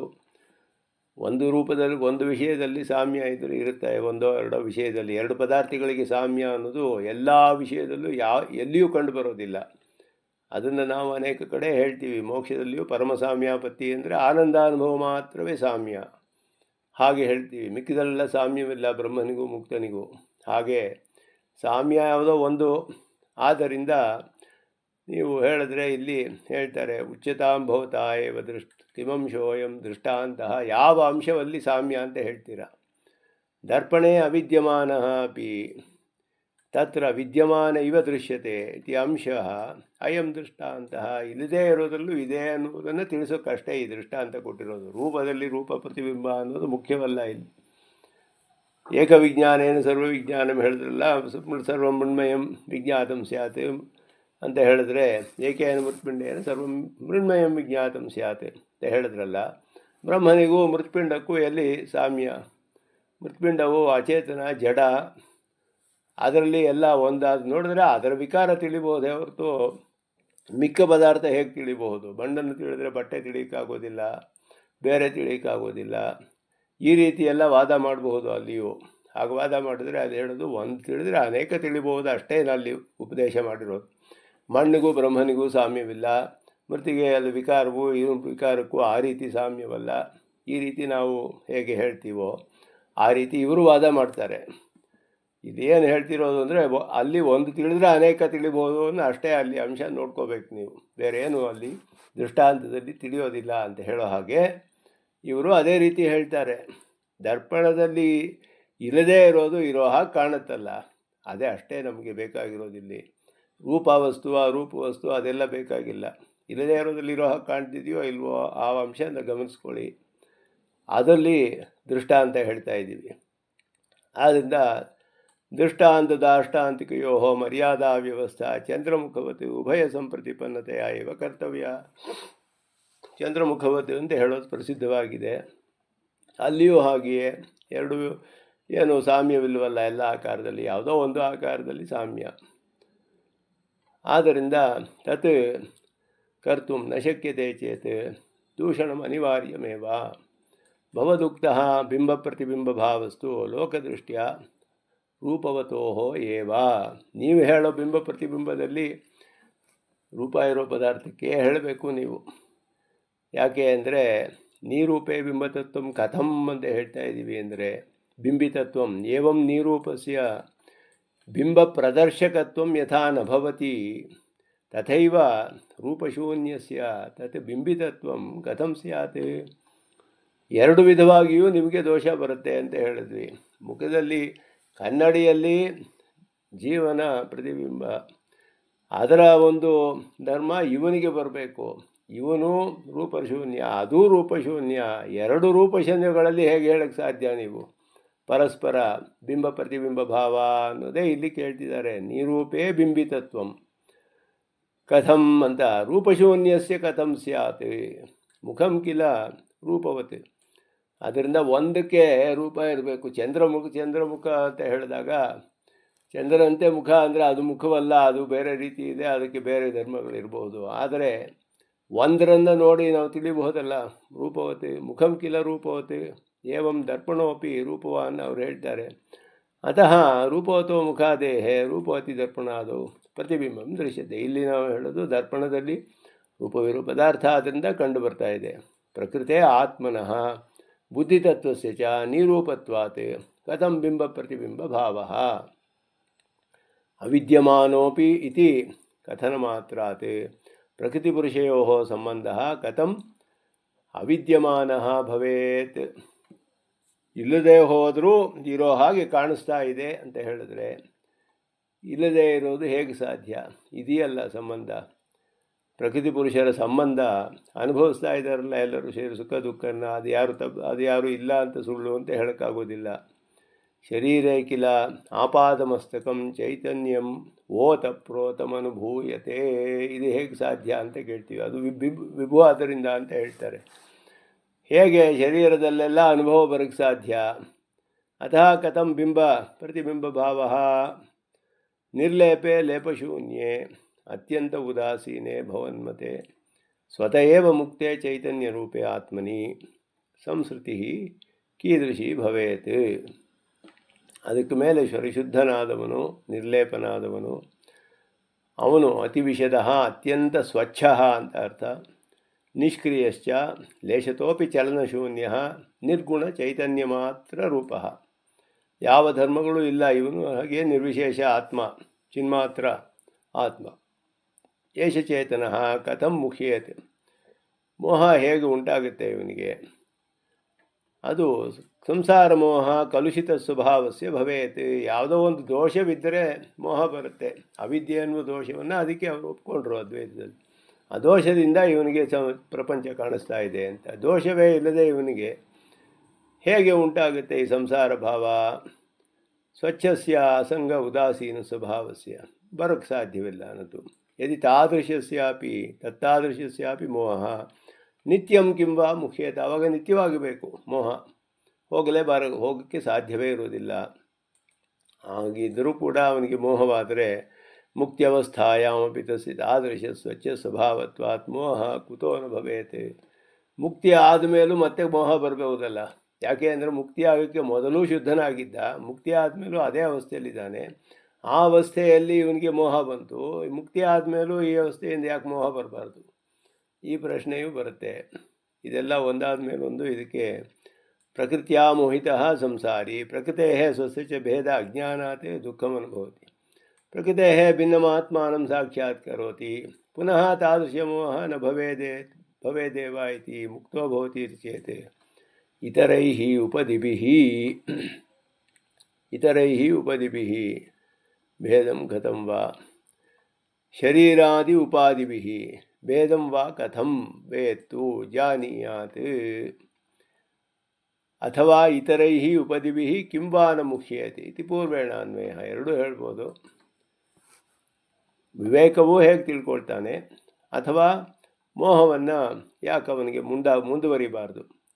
ಚೈತನ್ಯ ಮಾತ್ರ ಸ್ವರೂಪ ಭೇದಂ ವಾ ಶರೀರೇಂದ್ರಿಯಾದಿಭ್ಯ ಸ್ವಸ್ಯ ಭೇದಂ ಕಥಂ ಜಾನೀಯಾತ್. ಇವನಿಗೆ ಜ್ಞಾತೃತ್ವವೂ ಇಲ್ಲ, ಬರೀ ಜ್ಞಾನ. ಇವನು ಚೈತನ್ಯ ಮಾತ್ರ ಸ್ವರೂಪ. ಇವನು ಹೇಗೆ ಭೇದವನ್ನು ತಿಳಿತಾನೆ? ವಿವೇಕ ಜ್ಞಾನ ಎಲ್ಲಿಂದ ಬರುತ್ತೆ? ಜ್ಞಾನಂ ತಸ್ಯ ಧರ್ಮ ಭವನ್ಮತೆ. ಜ್ಞಾನ ಅನ್ನುವ ಧರ್ಮವೇ ಇಲ್ಲ ಅವನಿಗೆ, ಸದಾ ಏವ ನಿರ್ಲಿಪ್ತ. ಹೀಗಿರುವಾಗ ತಾದೃಶ ವಿವೇಕಾನಂತರ ಕಾಲೇ ಅಸ್ಯ ಪುಂಸಃ ಕೋ ವಾ ಮೋಕ್ಷ. ಅಂದರೆ ಯಾವುದು ಮೋಕ್ಷ ಅಂತ ಹೇಳಿದ್ರೆ ಏನು ಸಾಧ್ಯ? ನಿತ್ಯ ಸ್ವಚ್ಛಸ್ಯ ಪ್ರಥಮಮಪಿ ದುಃಖಾದಿಗಂಧ ನ ಖಲು. ಮೊದಲೂ ಇರಲಿಲ್ಲ, ಈಗಲೂ ಮೋಕ್ಷ ಅಂದರೆ ಏನರ್ಥ? ಇದು ಹೇಗೆ ಬರುತ್ತೆ? ಇದೆಲ್ಲ ವಿವರಣೆ ಮಾಡೋದು ತುಂಬ ಕಷ್ಟ. ಆದರೆ ಹಾಗೆ ನಿರೂಪಣೆ ಮಾಡ್ತಾರೆ ಅವರು. ಸಾಂಖ್ಯಕ್ರಿಯಾ ಅತ್ಯಂತಂ ಅಸಮಂಜಸ ಏವ ಹೇಳಿದ್ರು. ಇವರು ಹೇಳುವಂತಹದ್ದು ಇವರ ಸಿದ್ಧಾಂತವನ್ನೆಲ್ಲ ಇಲ್ಲಿ ಹೇಳ್ತಾರೆ. ಪಂಗು ಪುರುಷ ನ್ಯಾಯ ಅಂತ ಅವನಿಗೆ ಒಬ್ಬ ಪಂಗುವಂಧನ್ಯಾಯ ಅಂತ ಹೇಳ್ತಾರೆ. ಒಬ್ಬನಿಗೆ ಕಾಲಿ ಕುಂಟನಾಗಿದ್ದಾನೆ, ಇನ್ನೊಬ್ಬ ಕುರುಡನಾಗಿದ್ದಾನೆ. ಇಬ್ಬರು ಸೇರಿಕೊಂಡು ವ್ಯವಹಾರ ಮಾಡ್ತಾರೆ ಅಂತ ಹೇಳಿದ್ರು. ಒಬ್ಬನಿಗೆ ಜ್ಞಾನವಿದೆ, ಒಬ್ಬನಿಗೆ ಅನುಷ್ಠಾನವಿದೆ. ಕುರುಡನಾದವನು ಓಡಾಡಬಹುದು, ಅನುಷ್ಠಾನ ಮಾಡೋಕ್ಕೆ ಸಾಧ್ಯ, ಕೆಲಸ ಮಾಡಬಹುದು, ಕ್ರಿಯೆ ಇದೆ ಅವನಿಗೆ. ಕುಂಟನಾದವನಿಗೆ ಜ್ಞಾನವಿದೆ, ಕಣ್ಣು ತಿಳಿಯುತ್ತೆ, ನೋಡ್ತಾನೆ, ಅವನು ಇವನನ್ನು ನಡೆಸ್ಕೊಂಡು ಹೋಗ್ತಾ ಇದ್ದಾನೆ. ಹೀಗೆಲ್ಲ ಹೇಳ್ತಾರೆ ಪಂಗುವಂಧನ್ಯಾಯ ಅಂತ ಹೇಳಿಬಿಟ್ಟು. ಆ ರೀತಿ ಪುರುಷ ನಿಷ್ಕ್ರಿಯ ಪಂಗುರಿವ ಪ್ರಕೃತಿಸ್ತು ಸಕ್ರಿಯಾಪಿ ಅಂಧವಚ್ಚ ವರ್ತತೆ ಅಂತ ಹೇಳಿ ಈ ರೀತಿ ಹೇಳ್ತಾರೆ. ಪರಸ್ಪರ ಧರ್ಮ ಆರೋಪಾತ್ ಪುರುಷೋಪಿ ಗತ್ತೇವ ಪ್ರಕೃತಿರಪಿ ದೃಷ್ಟ್ರೀವ ಸ್ವಸ್ವಲಕ್ಷ್ಯೆ ಪ್ರವರ್ತೇತ. ಅವರು ಕೆಲಸ ಮಾಡೋ ಹಾಗಿರುತ್ತೆ ಅಂತ. ಅದು ಪಂಗುವಂದು ನ್ಯಾಯದಲ್ಲಿ ಅವನು ಜ್ಞಾನ ಇರುವವನು, ಪಂಗುವಾದವನು, ಅವನಿಗೆಲ್ಲ ತೋರಿಸ್ತಾನೆ. ಈ ಕಡೆ ಹೋಗು, ಎಡಗಡೆ ಹೋಗು, ಬಲಗಡೆ ಹೋಗು ಎಲ್ಲ ಹೇಳ್ತಾನೆ ಅವನು. ಇಲ್ಲಿ ಅದೆಲ್ಲ ಯಾವುದೂ ಇಬ್ಬರಿಗೂ ಸಾಧ್ಯವಿಲ್ಲ. ಪ್ರಕೃತಿ ಜಡವಾದ್ದರಿಂದ ಪುರುಷ ಜ್ಞಾನವೇ ಅವನಿಗೆ ಧರ್ಮವಿಲ್ಲದೆ ಇದರಿಂದ ನಿರ್ಧರ್ಮಕನಾದ್ದರಿಂದ ಇಬ್ಬರಿಗೂ ಅದು ಸಾಧ್ಯವಿಲ್ಲ. ಎರಡೂ ಸಾಧ್ಯವಿಲ್ಲದೆ ಇರೋದು ಪರಸ್ಪರ ಆರೋಪವಾಗಿ ನಡೀತಾ ಇದೆ ಈ ರೀತಿ ವ್ಯವಹಾರ ಅಂತ ಹೇಳ್ತಾರೆ. ಇದು ಅದನ್ನು ಒಪ್ಕೊಳ್ಳೋದಕ್ಕಾಗೋದಿಲ್ಲ ಅನ್ನೋದು ಸಾಂಖ್ಯ ಮತವನ್ನು ಪೂರ್ಣವಾಗಿ ಅವರು ಹೇಳ್ತಾರೆ. ಎಲ್ಲ ಸಂಸರ್ತಿ ಬದ್ಧತೆ ಮುಚ್ಚತೆ ನಾನಾಶ್ರಯ ಪ್ರಕೃತಿ ಅಂದರೆ ಪ್ರಕೃತಿಗೇ ಎಲ್ಲ ಬಂದ ಮೋಕ್ಷ. ಆದ್ದರಿಂದ ಇವನಿಗೇನು ಇಲ್ಲ ಇದೆಲ್ಲ ಹೇಳ್ತಾರೆ ಸಾಂಖ್ಯಕಾರಿಕೆಯಲ್ಲಿ. ಅದು ಇದೆಲ್ಲ ಬ್ರಹ್ಮಸೂತ್ರದಲ್ಲೇ ಬೇಕಾದಷ್ಟು ನೋಡಿಬಿಟ್ಟಿದ್ದೀವಿ. ಆದ್ದರಿಂದ ಅದನ್ನು ತುಂಬ ವಿವರ ಬೇಕಾಗಿಲ್ಲ. ಇಲ್ಲಿ ಬಂಧ ಮೋಕ್ಷ ವ್ಯವಸ್ಥೆ ಸಾಧ್ಯವಿಲ್ಲ ಅಂತ ಇಲ್ಲಿ ಹೇಳ್ತಾರೆ. ಮತ್ತು ಎಲ್ಲ ಸಂಗ್ರಹವಾಗಿ ತಿಳ್ಕೊಂಡ್ರೆ ಇದೆಲ್ಲ ಬೇಕಾದಷ್ಟು ವಿಚಾರ ಆಗಿದೆ ಆಗಲೇ ಈ ವಿಷಯದಲ್ಲಿ. ಬಂಧ ಮೋಕ್ಷ ವ್ಯವಸ್ಥೆ ಸಾಧ್ಯವಿಲ್ಲ ಅಂತ ಹೇಳಿದ್ರು.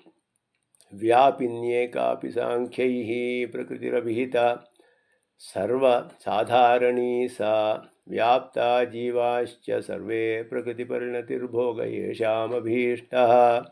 ಇಲ್ಲಿ ಇಬ್ಬರೂ ಕೂಡ ಸರ್ವವ್ಯಾಪಿಗಳು, ವಿಭುಗಳು ಅನ್ನೋದೇ ಇಲ್ಲಿ ಒಂದು ದೋಷ.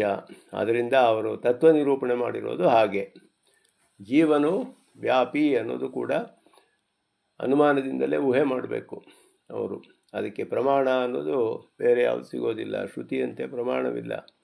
ಅವರಿಗೆ ಕಪಿಲರ ಸೂತ್ರಗಳನ್ನು ಇಟ್ಟುಕೊಂಡು ಅದರ ಮೇಲೆ ಈ ಸಾಂಖ್ಯಕಾರಿಕೆಗಳು ಅದನ್ನೆಲ್ಲ ಇಟ್ಟುಕೊಂಡು ನಿರ್ಣಯ ಮಾಡ್ತಾರೆ.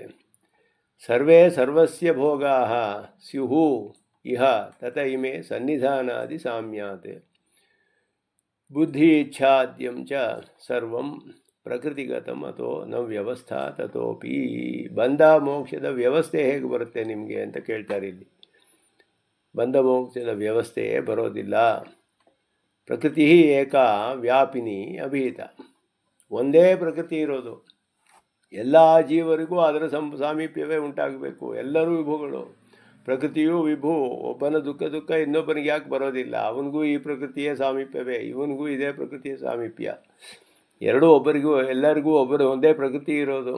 ಆದ್ದರಿಂದ ಒಂದೇ ಮತ್ತು ವಿಭು ಅಂತ ಅವ್ರು ಹೇಳೋದು. ಸಾ ಸರ್ವಸಾಧಾರಣಿ. ಒಂದೇ ಆದ್ದರಿಂದ ಎಲ್ಲರಿಗೂ ಸಮಾನವಾಗಿದೆ. ಎಲ್ಲ ಚೇತನರು ಅನೇಕರಿದ್ದಾರೆ. ಪರಮಾರ್ಥಭೂತವಾಗಿ ಅನೇಕರಿದ್ದಾರೆ ಚೇತನರು. ಸರ್ವೇ ಜೀವಾಶ್ಚ ವ್ಯಾಪ್ತಾ. ಎಲ್ಲರೂ ವಿಭು ಜೀವರುಗಳೆಲ್ಲ. ಯೇಷಾಂ ಪ್ರಕೃತಿ ಪರಿಣತಿ ಭೋಗ ಅಭೀಷ್ಟ. ಪ್ರಕೃತಿ ಸಂಸರ್ಗದಿಂದ ಭೋಗ ಅನ್ನೋದು ಬರುತ್ತೆ ಇವರಿಗೆ.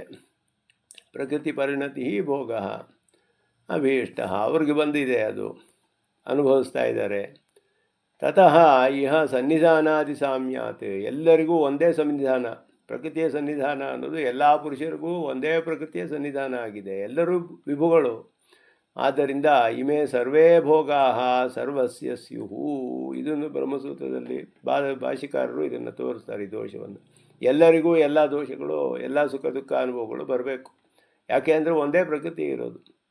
ಆದ್ದರಿಂದ ಪ್ರಕೃತಿಯ ಸಂಸರ್ಗಾದಿಗಳು ಸಮಾನವಾಗಿರೋದ್ರಿಂದ ಪ್ರಕೃತಿಯ ಪರಿಣಾಮವಾದ ಭೋಗಗಳು ಎಲ್ಲರಿಗೂ ಸಮಾನ ಆಗಬೇಕು. ಹಾಗೆಯೇ ಬುದ್ಧಿ ಇಚ್ಛಾ ಆದ್ಯಂ. ಬುದ್ಧಿ ಇಚ್ಛೆ ಮೊದಲಾದ ಯಾವ್ಯಾವುದಿದೆಯೋ ಸರ್ವಂಚ ಪ್ರಕೃತಿಗತಂ ಅತಃ ತಥೋಪಿ ನ ವ್ಯವಸ್ಥಾ. ಇದೆಲ್ಲ ಅವ್ರು ಹೇಳಿದ್ರು. ಇದೆಲ್ಲ ಪ್ರಕೃತಿ ಧರ್ಮಗಳು ಅಂತ ಹೇಳಿದ್ರು. ಪ್ರಕೃತಿ ಧರ್ಮಗಳಾಗಿ ಒಬ್ಬೊಬ್ಬರಿಗೂ ಬೇರೆ ಬೇರೆ ಹೇಗೆ ಧರ್ಮಗಳು ಉಂಟಾಗುತ್ತೆ ಒಂದೇ ಪ್ರಕೃತಿಗೆ. ಇವನ ಇಚ್ಛೆ ಬೇರೆ, ಅವನ ಇಚ್ಛೆ ಬೇರೆ, ಇವನ ಸುಖ ದುಃಖ ಬೇರೆ, ಅವನ ಸುಖ ದುಃಖ ಬೇರೆ. ಒಂದೇ ಪ್ರಕೃತಿ.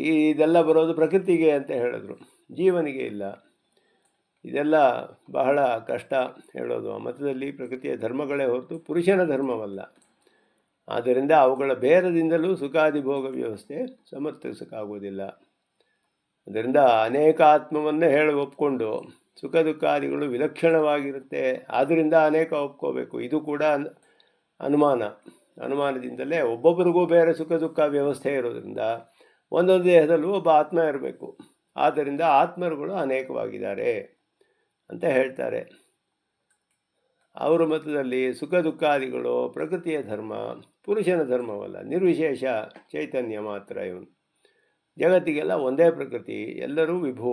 ಸಾನ್ನಿಧ್ಯವೇ ಸಂಸಾರಕ್ಕೆ ಕಾರಣ. ಇದುವೇ ಸಂಗ್ರಹವಾಗಿ ಸಾಂಖ್ಯ ದರ್ಶನದ ಸಂಗ್ರಹವಾದ ವಿಷಯಗಳು ಇಲ್ಲಿ. ಆದ್ದರಿಂದ ಸಾನ್ನಿಧ್ಯದಿಂದ ಬರುವ ಸುಖ ದುಃಖಾದಿ ಭೋಗಗಳು ಸಮಾನವಾಗಿರಬೇಕು ಎಲ್ಲರಿಗೂ ಅನ್ನೋದು ಇಲ್ಲಿ ಮುಖ್ಯವಾದ ವಿಷಯ. ಪ್ರಕೃತಿ ಒಂದೇ, ಆದರೆ ಬುದ್ಧಿ ಅನೇಕವಾಗಿದೆ ಅಂತ ಹೇಳ್ತಾರೆ. ಒಬ್ಬೊಬ್ರಿಗೂ ಬುದ್ಧಿ ಅನೇಕವಾಗಿದೆ ಅಂತ ಹೇಳಿದ್ರು. ಅಂತಃಕರಣ ಅನ್ನೋದು ಬೇರೆ ಬೇರೆ ಇದೆ. ಅಂತಃಕರಣ ಅವಚ್ಛಿನ್ನ ವೃತ್ತಿ ಅಂತ ಅದ್ವೈತದಲ್ಲೂ ಇದೇ ಪ್ರಶ್ನೆ ಬರುತ್ತೆ. ಬ್ರಹ್ಮ ಒಂದೇ ಇರೋದರಿಂದ ಶರೀರಗಳು ಅನೇಕವಾಗಿರೋದು ತೋರಿಕೆ ಅಷ್ಟೇ. ಅಲ್ಲಿಯೂ ಒಂದೊಂದು ಬುದ್ಧಿ ಇದೆ ಅಂತ ಹೇಳಿದ್ರೆ ಒಂದೊಂದು ಅಂತಃಕರಣವಿದೆ. ಒಂದೊಂದರಲ್ಲಿ ಒಂದೇ ಬ್ರಹ್ಮದ ಛಾಯೆ ಎಲ್ಲ ಕಡೆಯೂ ಬೀಳ್ತಾ ಇದೆ ಅಂದರೆ ಇಲ್ಲಿ ಬೀಳೋ ಛಾಯೆ ಬೇರೆ, ಅಲ್ಲಿ ಬೀಳೋ ಛಾಯೆ ಬೇರೆ, ಇನ್ನೊಂದು ಶರೀರದಲ್ಲಿ ಛಾಯೆ ಬೇರೆ, ಒಬ್ಬೊಬ್ರಿಗೂ ಸುಖ ದುಃಖ ಬೇರೆ ಬೇರೆ ಆಗಿದೆಯಲ್ಲ. ಈ ವ್ಯವಸ್ಥೆ ಎಲ್ಲಿಂದ ತಿಳಿಯುತ್ತೆ ಅನ್ನೋದು ಹೇಳೋದು ಕಷ್ಟ. ಇದೆಲ್ಲ ಕೂಡ ಇಲ್ಲಿ ವಿವರಿಸೋದು ಭಾಳ ಕಷ್ಟ. ಇದಕ್ಕೆ ಪ್ರಕೃತಿಯ ಪರಿಣಾಮವೇ ಬುದ್ಧಿಯೂ ಆಗಿರೋದ್ರಿಂದ ಪ್ರಕೃತಿ ಸಮಾನವಾದ ಮೇಲೆ ಅದರ ಪರಿಣಾಮಗಳು ಮಾತ್ರ ಅಸಾಧಾರಣವಾಗಿರುತ್ತೆ ಅಂತ ಹೇಳಿದ್ರು. ಬುದ್ಧಿ ಅನ್ನೋದು ಏನು? ಪ್ರಕೃತಿಯ ಒಂದು ಅವಸ್ಥೆ. ಪ್ರಕೃತಿಯ ಒಂದು ಪರಿಣಾಮ ಹೊಂದಿ ಬುದ್ಧಿ ಅನ್ನೋ ಅವಸ್ಥೆಗೆ ಬರುತ್ತೆ, ಮಹತ್ತು ಅನ್ನೋ ಅವಸ್ಥೆಗೆ.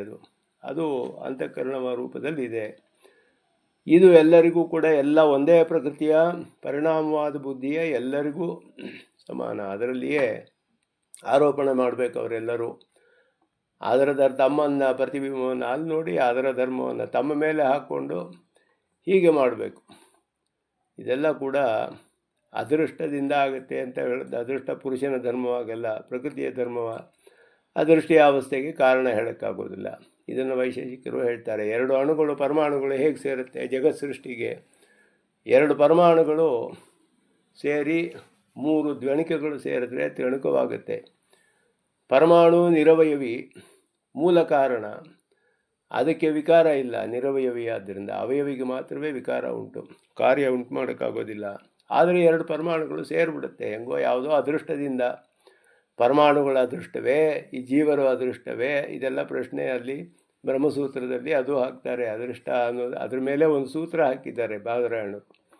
ಅದೃಷ್ಟ ಅನ್ನೋದು ಹೇಳೋಕ್ಕಾಗೋದಿಲ್ಲ, ನೀವು ನಿರೂಪಣೆ ಮಾಡೋಕ್ಕಾಗಲ್ಲ. ಅದೃಷ್ಟ ಅಂದರೆ ನಮಗೆ ತಿಳಿದೇ ಇರೋ ಯಾವುದೋ ಒಂದು ಕಾರಣ ಆಗಿದೆ ಹಾಗೆ ಅಂತ ಹೇಳ್ತಾರೆ. ಅದು ಕೂಡ ಪುರುಷನ ಧರ್ಮವಲ್ಲ, ಇಲ್ಲಿ ಪ್ರಕೃತಿಯ ಧರ್ಮ. ಅದೃಷ್ಟವೇ ವ್ಯವಸ್ಥೆಗೆ ಕಾರಣ ಅಂತ ಹೇಳೋಕ್ಕೂ ಆಗೋದಿಲ್ಲ. ಸಾಂಖ್ಯ ಮತದಲ್ಲಿ ಸುಖಾದಿ ವ್ಯವಸ್ಥೆ ಇಲ್ಲ. ಒಂದೇ ಪ್ರಕೃತಿ, ಒಂದೇ ಅನೇಕ ಜೀವರುಗಳು. ಆ ಪ್ರಕೃತಿಯ ವಿಕೃತಿಯೇ ಬುದ್ಧಿ. ಅದು ಎಲ್ಲರಿಗೂ ಸಮಾನವಾಗಿರಬೇಕು. ಆದರೆ ಎಲ್ಲರಿಗೂ ಸುಖ ದುಃಖಗಳ ವ್ಯವಸ್ಥೆ ಬೇರೆ ಇದೆ. ಆದ್ದರಿಂದ ಜೀವರುಗಳು ಅನೇಕ ಇದ್ದಾರೆ ಅಂತ ಹೇಳಿ ಎಲ್ಲರೂ ವಿಭುವಾಗಿದ್ದಾರೆ, ಅದು ವಿಭು. ಇದು ಹೇಳಿ ಸುಖ ದುಃಖ ವ್ಯವಸ್ಥೆಯನ್ನು ಹೇಗೆ ನೀವು ನಿರೂಪಣೆ ಮಾಡ್ತೀರಾ? ಅದು ತುಂಬ ಕಷ್ಟ ನಿರೂಪಣೆ ಮಾಡೋದು. ಅದು ಮುಂದೆ ಜೀವನ್ಮುಕ್ತಿಯ ನಿರಸನೆ ಮಾಡ್ತಾರೆ. ಇದರಲ್ಲಿ ಸಂಸ್ಕೃತ ವ್ಯಾಖ್ಯಾನದಲ್ಲಿಯೂ ಸಂಗ್ರಹವಾಗಿ ಇದೆಲ್ಲ ಸುಲಭವಾಗಿರೋ ವಿಷಯವೇ, ಇದೇನಂತಹ ಕಷ್ಟವಿಲ್ಲ. ಅದನ್ನು ಇಲ್ಲಿ ಸೂತ್ರದಲ್ಲಿ, ಬ್ರಹ್ಮಸೂತ್ರದಲ್ಲಿ ಎಲ್ಲ ಸ್ಪಷ್ಟವಾಗಿ ಹೇಳಿದ್ರು. ವಿಕೃತ ಇಲ್ಲಿ ಜಡವಾದ ಪ್ರಕೃತಿ ವಿಕೃತೇದಾಚ ಅಸಮಂಜಸಂ ಅಂತ ಹೇಳಿ, ಅತ್ಯಂತ ಅಸಮಂಜಸವಾದದ್ದು ಅಂತ ಹೇಳಿ ಅಲ್ಲಿ ಭಾಷ್ಯಕಾರರು ವ್ಯಾಖ್ಯಾನದಲ್ಲಿ ಎಲ್ಲ ವಿಷಯವನ್ನು ಹೇಳ್ತಾರೆ. ಸಾಂಖ್ಯ ದರ್ಶನದಲ್ಲಿರುವ ಎಲ್ಲ ದೋಷಗಳನ್ನು ಆ ಸೂತ್ರದ ಭಾಷ್ಯದಲ್ಲಿ ತೋರಿಸ್ತಾರೆ ಅವರು. ಎಲ್ಲ ಪರಸ್ಪರ ದೋಷಗಳಿದೆ ಅಂತ ಹೇಳಿಬಿಟ್ಟು, ಮ್ಯೂಚುವಲ್ ಕಾಂಟ್ರಡಿಕ್ಷನ್ ಅನೇಕವಿದೆ ಅಂತ ಹೇಳಿಬಿಟ್ಟು, ವಿಪರೀತ ಅನೇಕವಾಗಿದೆ ಅಂತನ್ನು ಹೇಳ್ತಾರೆ ಅವರು.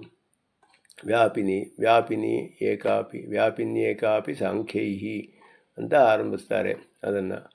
ಸಾಂಖ್ಯಮತೆ ಪ್ರದರ್ಶಿತಾಂ ವಿಪ್ರತಿಷಿದ್ಧಾಂ ಏಕಾಂ ಮೋಕ್ಷಾನುಪಪತ್ತಿಂ ಚ ಪ್ರದರ್ಶ್ಯ. ವಿಪ್ರಸಿದ್ಧವಾದ ಒಂದು ಮೋಕ್ಷಾನುಪಪತ್ತಿ, ಅನೇಕ ವಿಪ್ರತಿಷೇಧ ಅಂದರೆ ವಿರುದ್ಧವಾದ ಪರಸ್ಪರ ದೋಷ ವಿರುದ್ಧವಾಗಿರೋದು, ಅದನ್ನೆಲ್ಲ ಆ ರೀತಿ ಅನೇಕ ದೋಷಗಳಿರೋದರಿಂದ ಅಸಮಂಜಸವು ಸಾಂಖ್ಯದ ಮತ ಅಂತ ಹೇಳಿ ಬಾದರಾಯಣರು ಅದನ್ನು ವೇದಾಂತಕ್ಕೆ ವಿರುದ್ಧ ಅಂತ ಸ್ಥಾಪನೆ ಮಾಡಿದ್ರು. ಆ ಭಾಷ್ಯದಲ್ಲಿ ಭಾಷ್ಯಕಾರರು ಎಲ್ಲ ದೋಷಗಳನ್ನು ತೋರಿಸ್ತಾರೆ. ಸಾಂಖ್ಯ ಮತವನ್ನು ವಿಸ್ತಾರವಾಗಿ ಇದನ್ನು ನಿರೂಪಣೆ ಮಾಡ್ತಾರೆ. ಅದು ಸುಲಭವಾಗಿಯೇ ಇದೆ. ಇವತ್ತು ರೆಕಾರ್ಡಿಂಗು ಆಗಿಲ್ಲ ಝೂಮಲ್ಲಿ. ಅದನ್ನ ನೀವು ರೆಕಾರ್ಡಿಂಗ್ ನೋಡಿದ್ರೆ ಈ ಶೇರ್ ಮಾಡಿರೋದು ಬರೋದಿಲ್ಲ. ಬರೀ ಆಡಿಯೋ ಮಾತ್ರ ನಾನು ಮೊಬೈಲಲ್ಲಿ ರೆಕಾರ್ಡ್ ಮಾಡ್ತಾ ಇದ್ದೇನೆ, ಅದು ಮಾತ್ರ ಸಿಗುತ್ತೆ ಇವತ್ತಿನ ಕ್ಲಾಸ್ಗೆ.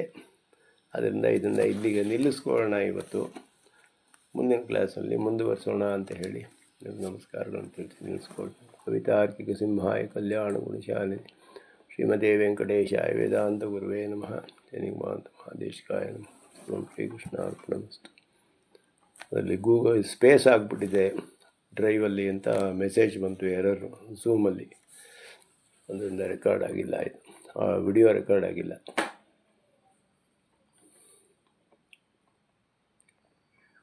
ದಾಸ